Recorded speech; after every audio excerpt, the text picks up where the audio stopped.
불가사의한 수수께끼들. 레이먼드 웨스트는 담배 연기를 내뿜으면서 일종의 미묘한 자의식의 즐거움을 느끼며 되풀이해서 말했다. 불가사의한 수수께끼들이라. 그는 만족스럽게 주위를 둘러보았다. 널찍한 검은색 테드보가 천장을 가로지르고 있는 방에 고풍스런 훌륭한 가구들이 놓여 있었다. 레이먼드 웨스트는 만족스러운 눈길로 가구들을 바라보고 있었다. 작가라는 직업 때문인지 그는 분위기가 완벽한 것을 좋아했다. 그의 이모인 제인 마플의 집은 그녀의 성격과 아주 잘 어울렸으며 그를 늘 편안하게 해주었다. 벽난로 너머로 그는 이모가 앉아있는 커다란 의자 쪽으로 시선을 돌렸다. 마플 양은 검은색의 단자 옷을 입고 있었는데 허리 부분이 무척이나 꽉 죄어 있었다. 미슐랭 레이스가 단자 옷의 몸통 아랫부분까지 폭포 모양으로 장식되어 있었다. 손에는 줄무늬가 들어있는 검은색 장갑을 끼고 있었으며 같은 무늬와 색으로 된 모자가 말아 올려서 묶은 백발 위에 가볍게 놓여 있었다. 그녀는 뜨개질을 하고 있었다. 하얗고 부드러운 양모 털실로. 마플 양의 바랜 듯한 푸른색 눈동자는 온화하고 친절하게 보였으며 점잖게 자기의 조카와 그의 손님들을 살펴보았다.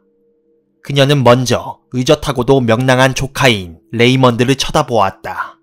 그러고 나서 짧게 자른 검은 머리와 담갈색이 감도는 녹색 눈을 가진 화가인 조이스 램프리에르 양을 바라보다가 아주 잘 차려입고 약간은 세속적으로 보이는 헨리 클리더리경 쪽으로 시선을 옮겼다. 방에는 두 사람이 더 있었다.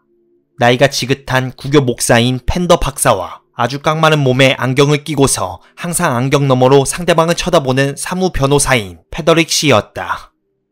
마플 양은 이 사람들을 쭉 훑어보고는 이내 입가에 잔잔한 미소를 머금고 다시 뜨개질을 시작했다.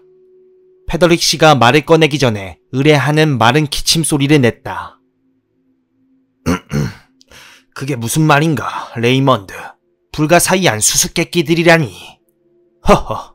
대체 무엇에 관한 수수께끼들이란 말이지? 아무것도 아니에요. 조이스 램프리에르 양이 대꾸했다. 레이먼드 씨는 그냥 그런 단어들이 좋아서 혼자 해보는 소리예요. 레이먼드 웨스트가 말도 안 되는 소리라는 듯한 눈초리로 그녀를 바라보자 그녀는 머리를 뒤로 젖히고 웃었다. 저희는 허풍선이에요. 그렇죠, 마플 양? 그녀가 물었다. 아주머니도 그 사실을 알고 계시리라 믿는데요. 마플 양은 부드럽게 그녀에게 웃어주었으나 대답은 하지 않았다. 인생 자체가 하나의 불가사의한 신비올시다. 교구 목사가 엄숙하게 말했다. 레이먼드는 의자에 똑바로 앉아서는 갑자기 흥분했는지 피우던 담배를 던져버렸다. 제가 하고 싶은 말은 그게 아닙니다. 전 지금 철학 얘기를 하는 게 아니라고요. 지금 전 실제로 일어났던 극히 평범한 사건들 가운데 미궁에 빠진 것들에 대해서 생각하고 있었습니다. 난 네가 어떤 종류의 일을 말하는지 알고 있단다.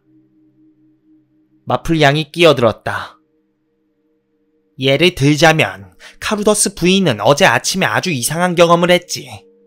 그녀는 엘리오트 가게에서 먹음직스러운 새우를 샀단다. 그리고 다른 두 가게에 들렀지. 그런데 집에 와서 보니 글쎄 그 새우가 몽땅 없어져 버린 거였어. 자기가 들러왔던 두 가게에 가보았지만 새우는 찾을 수가 없었단다. 내겐 그 일이 몹시 놀랍게 보이는구나. 매우 이상한 얘기로군요. 헨리 클리더리경이 엄숙하게 말했다. 흥분으로 볼이 약간 붉어진 마플 양이 말을 이었다. 물론 여러 가지 설명이 있을 수 있죠.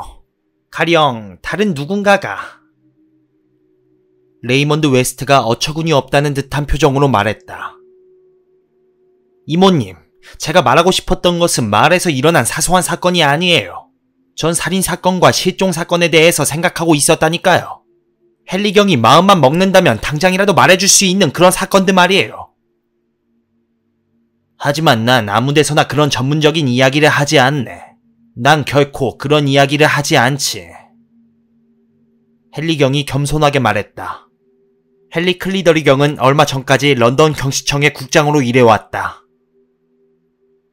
아마 경찰에서 해결하지 못한 살인사건들이 적잖을걸요? 조이스 램프리에르가 말했다. 그거야 이미 잘 알려진 사실 아니에요. 페더릭 씨도 한마디 거들었다. 레이먼드 웨스트가 다시 입을 열었다. 난 어떤 사람이 그런 불가사의한 일들을 해결해낼 수 있을지 사실 의심스럽습니다. 일반 시민들은 보통 형사들이 상상력 부족 때문에 많은 어려움을 겪는 거라고 생각하거든요. 그거야 세상 사람들의 견해일 뿐이지. 헨리경이 냉담하게 대꾸했다. 당신 혹시 위원회 같은 것을 만들자고 하는 건 아니죠? 조이스 양이 웃으면서 말했다. 정신분석학과 상상력은 작가에게는. 그녀는 레이먼드에게 농담이라는 듯이 고개를 약간 숙여 보였으나 그는 꽤나 심각한 표정을 짓고 있었다. 문학이란 우리 인간에게 인간성에 대한 통찰력을 주지요. 레이먼드는 근엄한 표정으로 말해 나갔다. 그리고 작가란 아마도 일반 사람들이 못 보고 지나치는 여러 동기들을 똑바로 바라보는 존재일지도 모릅니다. 마플 양이 불쑥 끼어들었다. 그래, 난 네가 쓴 책들이 매우 알찬 내용이라는 거 알고 있다. 하지만 일반인들이 네 말처럼 그렇게 무감각하다고 생각하지는 마라. 레이먼드는 부드럽게 대답했다. 이모님, 신념을 가지세요. 하늘도 제가 그것을 깨뜨리도록 허락하진 않을 테니까요. 마플 양이 뜨개질에 코를 세다가 이마살을 찌푸리면서 말했다. 난 그렇게 많은 일반인들이 내게는 나쁘지도 좋지도 않아 보이며 그저 단순하고 어리석어 보일 뿐이란다. 페더릭 씨가 다시 마른 기침을 하고 나서 말했다. 레이먼드, 자네는 상상력을 너무 중요하게 여긴다고 생각지 않나? 상상이란 위험한 존재일세. 우리 변호사들은 그런 사실을 잘 알고 있지. 증거를 공정하게 조사해서 바라보는 것, 내겐 그것만이 진실에 이르는 유일한 방법처럼 보인다네. 덧붙여서 말하자면 내 경험에 비추어 볼 때 그것만이 성공할 수 있는 유일한 방법이라고도 할 수 있는 거지. 흥! 조이스는 화가 난 듯이 검은 머리카락을 뒤로 젖히며 소리쳤다. 전 분명히 이 게임에서 당신을 이길 수 있어요. 전 당당한 한 여성일 뿐만 아니라 화가이기도 해요. 전 당신이 보지 못하는 사물들을 보지요. 게다가 한 예술가로서 모든 종류의 사람들과 그들의 환경을 두드려 보았답니다. 여기 계신 마플 양과 같은 분은 그런 건 아마 알 수 없을 거예요. 그래요. 난 그런 건 잘 모른다오. 마플 양이 대꾸했다. 하지만 고통스럽게도 슬픈 일들이 가끔 마을에서 발생하지요. 내가 좀 말씀드려도 되겠습니까? 팬더 박사가 웃으면서 끼어들었다. 요즘엔 성직자들을 욕하는 게 유행이라더군요. 하지만 우리는 그저 참고 지내는 가운데에서도 바깥 세계에는 마치 봉해진 책과 같은 인간성의 한 면을 깊이 들여다보고 있답니다. 이거 참... 조이스가 말했다. 우리들이 마치 어떤 대표자 모임이라도 하는 것처럼 보이는군요. 내친 김에 아예 그런 모임을 만들면 어떨까요? 오늘이 무슨 요일이죠? 화요일? 화요일 밤에 클럽이라고 부르면 어떨까요? 모임은 매주 가지고 각자 돌아가면서 어떤 사건을 제시하는 거예요. 수수께끼처럼 묘한 사건들 말이에요. 물론 그것을 제시한 사람은 거기에 대해서 개인적으로 좀 알고 있어야 하고 정확한 해답도 알고 있어야겠죠. 가만 보자. 지금 우리가 몇 명이죠? 하나, 둘, 셋, 넷, 다섯. 여섯은 되어야 할 텐데. 조이스 양, 날 빠뜨렸군요. 마플 양이 환하게 웃으면서 말했다. 조이스는 약간 당황해했으나 재빨리 그런 사실을 감추었다. 그것도 괜찮겠네요. 그녀가 말했다. 전 마플 아주머니가 그런 놀이를 좋아하지 않을 줄 알았거든요. 아니, 무척 재미있을 것 같은데요. 마플 양이 대답했다. 특히 이렇게 많은 현명한 신사분들이 참석하신다면 더욱 그렇지요. 내가 가장 어리석지는 않을지 사실은 두렵군요. 하지만 이곳 세인트 메리 미드 마을에 몇 년간 살면서 난 인간의 본성에 대한 영감 같은 거 얻게 되었답니다. 당신이 참석하게 되면 매우 의미가 깊어질 거라고 확신합니다. 헨리경이 공손하게 말했다. 그럼 누가 먼저 시작하시겠어요? 조이스가 물었다. 그 점에 대해서는 의문의 여지가 없다고 생각하오. 팬더 박사가 말했다. 운이 좋게도 여기 헨리경과 같은 분이 우리와 함께 있으니 말이오. 그는 말끝을 흐리면서 헨리경을 향해 예의 있게 고개를 숙여 보였다. 헨리경은 잠깐 동안 아무 말 없이 앉아 있었다. 그러더니 마침내 한숨을 내쉬고 나서 다시 한번 다리를 포개고는 말을 시작했다. 여러분들이 원하는 종류의 화제를 끄집어내기가 나로서는 조금 어려운데요. 하지만 다행히도 이런 상황에 아주 잘 어울리는 사건이 하나 생각나는군요. 여러분도 1년 전 신문에서 그 사건에 관한 기사를 읽었을 겁니다. 그 당시엔 그 사건이 불가사의한 수수께끼로 처리되어 버렸습니다만 우연히도 바로 얼마 전에 내가 그 일을 해결하게 되었답니다. 사건은 아주 단순합니다. 세 사람이 함께 저녁 식사를 했는데 식사에는 다른 음식과 함께 바닥까지 통조림이 나왔답니다. 그런데 밤늦게 세 사람 모두 배탈이 나서 급히 의사를 불렀습니다. 하지만 두 명은 곧 나았으나 나머지 한 사람은 숨을 거두고 만 겁니다. 레이먼드가 알겠다는 듯이 소리쳤다. 이미 말한 대로 극히 단순한 사건입니다. 그 사람의 죽음은 푸토마인 중독 때문인 것으로 판명되었으며 그것을 입증하는 증명서가 발급되었죠. 죽은 사람은 법적 절차에 따라 장례식이 치러졌답니다. 그러나 문제는 그 정도에서 해결되지 않았죠. 마프리 양이 머리를 끄덕이며 말했다. 여러 풍문이 나돌았겠죠. 대개 그러니까요. 이제 그 작은 연극에 나오는 배우들의 모습을 묘사해야만 되겠군요. 먼저 그 부부를 존스 부부라고 부르고 존스 부인의 고용 말동무를 클라크 양이라고 부르겠습니다. 남편 되는 존스는 제약회사의 외판원이었습니다. 그는 인상이 좋은 약 50살쯤 되는 남자였소. 그의 아내는 그저 평범한 주부로서 한 45살쯤 되었죠. 그리고 클라크 양은 60살이 된 노처녀였는데 기름기가 번질거리는 시뻘건 얼굴에다 살이 찐 재미있는 여자였습니다. 그러나 그들은 별로 유쾌한 사람들은 아니었소. 그런데 이 사건의 발단은 기묘한 방식으로 시작되었습니다. 존스는 버밍햄의 조그마한 호텔에서 그 전날 밤에 묵었지요. 그날 아침 일찍 우연히도 앞지철에서 앞지 한 장을 꺼내 놓았는데 할 일이 없어서 빈둥거리던 청소부 하녀가 방금 존스가 사용한 그 앞지를 거울에 비추어 보면서 시간을 보냈던 겁니다. 그러고는 며칠이 지나서 신문에 바닥까지 통조림을 먹고서 죽은 존스 부인에 대한 기사가 실리자 그 하녀는 동료들에게 그 앞지에서 보았던 내용을 떠벌렸죠. 그 내용은 이렇습니다. 완전히 아내에게 의존해서 만일 그녀가 죽는다면 나는 수백 수천에 라고 말입니다. 여러분들도 그 사건이 있기 얼마 전에 남편에 의해 독살된 여자의 사건에 대해서 들었을 겁니다. 사실 그 하녀들에겐 그 사건을 생각해볼 필요도 거의 없었지요. 존스는 자기 아내를 죽이고 나서 수백만 파운드나 되는 유산을 상속받을 계획이라고 생각했을 테니까요. 우연히도 하녀들 중에는 존스 부부가 살았던 작은 마을에 친척이 있는 사람이 있었습니다. 그녀는 그 친척들에게 편지를 보냈으며 그 친척도 그녀에게 답장을 써 보냈지요. 아마도 존스는 그 지방 의사의 딸인 32살 난 미모의 여인에게 호감을 품고 있었던 모양입니다. 그들에 관한 소문이 온 마을에 떠돌았다니까요. 급기야는 내무성 장관에게까지 탄원서가 들어가게 되었습니다. 또한 존스가 아내를 살해했다고 고발하는 수많은 익명의 투서가 런던 경시청으로 날아들었죠.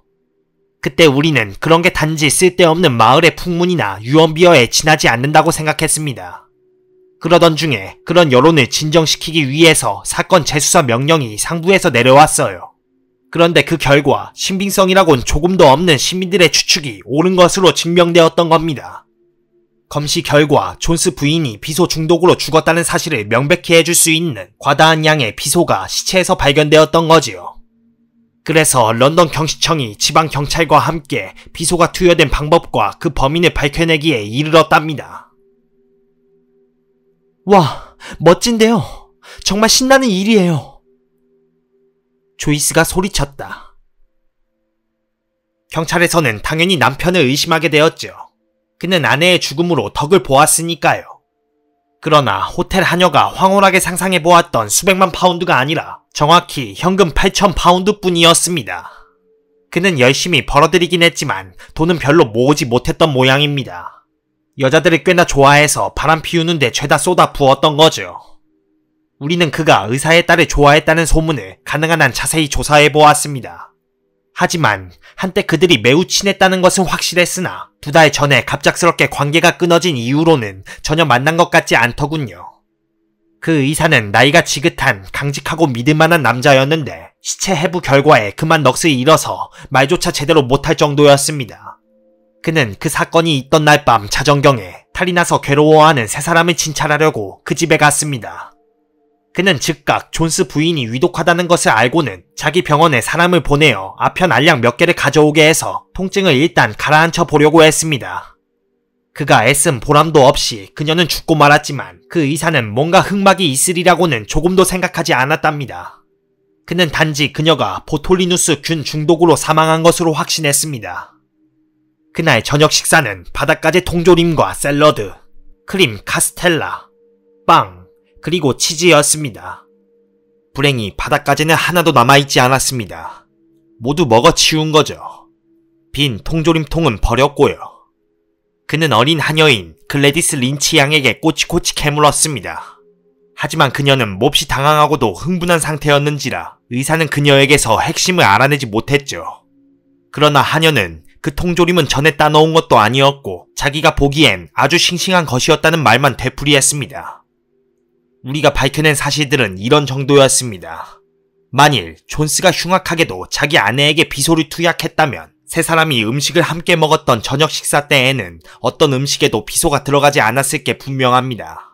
또한 존스는 저녁 식사가 차려지고 있을 때 버밍햄에서 막 돌아온 직후였으니 음식에 미리 극약을 넣을 수 있는 기회가 없었던 거지요. 그 말동무는 어떻게 되었나요? 좋은 인상을 지녔다던 그 뚱뚱한 여자 말이에요. 조이스가 물었다. 헨리경은 고개를 끄덕이며 말했다. 물론 우리는 클라크 양을 주의 깊게 살펴보았죠. 하지만 그 여자가 범죄를 저지를 만한 동기를 가지고 있었다고는 믿어지지 않았습니다. 존스 부인은 그녀에게 어떤 유산도 남겨주지 않았으며 그녀는 고용주가 죽었기 때문에 다른 직업을 구해야 할 형편이었죠. 그 점 때문에 클라크 양을 사건과 연관시키지 않은 거로군요. 조이스는 뭔가를 생각하듯이 말했다. 그런데 우리 검사관들 중 한 명이 이내 중대한 사실을 하나 발견했습니다. 헨리경은 말을 이었다. 그날 저녁 식사가 끝난 뒤 존스는 부엌으로 내려가서 기분이 언짢다고 불평하는 아내에게 주려고 옥수수 가루 한 접시를 달라고 했습니다. 그는 글래디스 린치가 준비해줄 때까지 부엌에서 기다리고 있다가 직접 들고서 아내의 방으로 올라갔지요. 바로 그 사실로 이 사건은 매듭지어졌다고 나는 생각했습니다. 동기라. 변호사는 머리를 끄덕였다. 그는 사건 요지가 옳다는 듯이 손가락으로 딱 소리를 내며 말했다. 기회. 제약회사의 외판원이었다면 극약 정도는 쉽게 구할 수 있겠군. 게다가 부도덕하다잖습니까? 목사도 한마디 거들었다. 레이먼드 웨스트는 헨리경을 똑바로 쳐다보면서 말했다. 그 사건의 어딘가에는 함정이 있을 겁니다. 그런데 왜 당신은 그를 체포하지 않았습니까? 헨리경은 약간 스느숨을 지어 보였다. 바로 그것이 이 사건에서 생긴 불행한 일이지요. 지금까지는 모든 일이 척척 잘 되어 갔는데 그만 뜻하지 않은 난관에 부딪혀버린 겁니다. 왜냐하면 클라크 양에게 물어보았더니 그 옥수수 가루는 존스 부인이 아니라 바로 자기가 먹었다고 했기에 존스를 체포할 수가 없었던 거지요. 그녀는 평소에 하던 대로 존스 부인의 방으로 갔던 것 같습니다. 존스 부인은 침대에 앉아 있었고 옥수수 가루 접시는 그녀의 옆에 있었습니다. 기분이 좋지 않아요, 밀리. 부인이 이렇게 말했죠. 엘버트에게 옥수수가루 한 접시를 가져다 달라고 했는데 막상 받아놓고 보니 입맛이 없어요. 저런. 클라크 양이 자신의 의견을 말했습니다. 아주 손질을 잘해서 덩어리라곤 하나도 없군요. 글래디스는 정말 요리를 잘해. 요즘 같은 세상에 옥수수가루를 이렇게 곱게 만드는 여자는 흔치 않지. 아주 맛있겠는데요. 나 왜 이렇게 식욕이 좋은지 모르겠단 말이야. 난 아직도 좋지 못한 습관이 남아있나 봐요. 존스 부인이 말했습니다. 여기서 한 가지. 헨리 경은 하던 얘기를 잠깐 멈췄다가 다시 시작했다. 설명하고 넘어가야겠습니다. 클라크 양은 점점 비만해져 간다는 의사의 주의를 받고서 벤팅 요법이라고 널리 알려진 다이어트를 하던 중이었죠. 이건 당신에게 좋지 않아요, 밀리. 정말이에요. 존스 부인은 말렸습니다. 아니, 혹시 하나님이 당신을 뚱뚱하게 만들었다면 그분 뜻이 아니겠어요? 그렇다면야 이 옥수수 가루를 먹어 치우는 것도 괜찮겠죠. 뭐 어쩌면 그렇게 하는 것이 더 현명할지도 모르겠네요. 그렇잖아요. 그러자 클라크 양은 곧바로 먹기 시작해서 정말로 옥수수 가루 한 접시를 몽땅 먹어 치워버렸다는 겁니다. 그래서 그녀의 남편을 의심했던 우리의 추리는 완전히 빗나가 버렸던 거지요. 한편 앞지철 위에 있던 글이 무슨 뜻이었는지 그 남편에게 묻자 그는 조금도 망설이지 않고 대답하더군요. 그의 설명에 따르면 그 편지는 그에게 돈을 좀 보태달라고 한 오스트레일리아의 동생한테 보내는 답장이었답니다. 그 편지에다 그는 자신이 완전히 아내에게 의존해서 살고 있다는 사실을 밝혔다는 겁니다. 혹시 아내가 죽게 된다면 자신에게 돈이 생기겠고 그러면 동생도 도와줄 수 있겠죠. 따라서 그는 편지에다가 현재로서는 도와줄 수가 없음을 유감스럽게 생각하며 세상에는 공경에 빠져있는 사람들이 얼마든지 있다고 썼다더군요. 그래서 사건이 미궁에 빠지게 되었나요? 뭐 아시다시피 사건은 아주 엉망진창이 되었습니다. 헨리 경은 침통하게 대답했다. 믿을 만한 증거도 없이 존스를 체포하는 모험을 할 수는 없었으니까요. 방에는 잠시 침묵이 흘렀다. 이윽고 조이스가 먼저 말을 꺼냈다. 그게 사건의 전부예요? 작년 내내 수사가 계속되었던 사건이랍니다. 그 진상은 현재 런던 경시청에서 비밀로 하고 있습니다만 2, 3일이 지나면 여러분도 신문에서 읽을 수 있을 겁니다. 조이스는 생각에 잠긴 듯이 얘기했다. 진상이라고요? 좀 이상하군요. 우리 모두 5분 정도 생각한 다음에 얘기하기로 해요. 레이먼드 웨스트는 고개를 끄덕이고 나서 시계를 바라보았다. 5분이 다 지나가자 그는 팬더 박사를 쳐다보면서 물었다. 먼저 말씀하시겠습니까? 그 노인은 머리를 설레설레 흔들며 입을 열었다. 솔직히 말해서 난 도무지 모르겠는데 단지 그 남편이라는 사람에게 죄가 있을 거라는 생각은 하고 있지만 어떻게 범행을 저질렀는지는 전혀 모르겠군. 다만 남편이 아직까지는 밝혀지지 않은 어떤 기발한 방법으로 아내에게 극약을 먹인 것만은 분명한 것 같은데 그 사건에서 진상이 어떻게 밝혀질지는 사실 짐작도 가지 않을 뿐일세. 조이스 양은요? 그녀의 말동무예요. 조이스는 딱 부러지게 대답했다. 분명히 그 여자예요.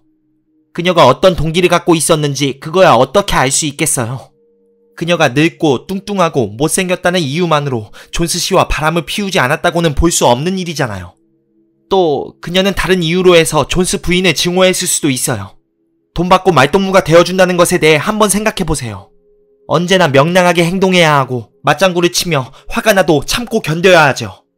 어느 날 그녀는 더 이상 그런 일을 참고 견딜 수가 없게 되었고 그래서 존스 부인을 죽여버린 거예요. 아마 그녀는 옥수수 가루에 비소를 섞어 넣었을 것이고 자기가 그걸 모두 먹어 치워버렸다는 말은 거짓말일 거예요. 패더릭 씨는 어떻게 생각합니까? 변호사는 전문가답게 손가락을 깍지 끼고 조용히 앉아 있었다. 말하기가 몹시 거북하군. 사실 나는 할 말이 거의 없네. 그래도 말씀하셔야 돼요, 패더릭 씨. 조이스가 말했다. 판결을 보류하는 것도 아니고 선입관 없이 말씀하시지 않아도 되고 또 법적으로 정확할 필요도 없잖아요. 그냥 게임을 해나가는 거예요. 그러자 패더릭이 대답했다. 사건의 진상에 대해서는 더 이상 왈가왈부할 게 없는 것 같습니다. 이런 종류의 사건을 너무 많이 보아온 내 소견으로는 그녀의 남편에게 죄가 있는 것 같군요. 더군다나 클라크 양이 이런저런 이유로 해서 일부러 그녀의 남편을 감싸주고 있다는 사실이 더욱 그런 걸 뒷받침해주는 게 아닐까요? 그들 사이에 어떤 돈거래가 있었을 수도 있고 말이요. 그 남편이야 자기가 의심받으리라는 것을 진작부터 각오했겠죠.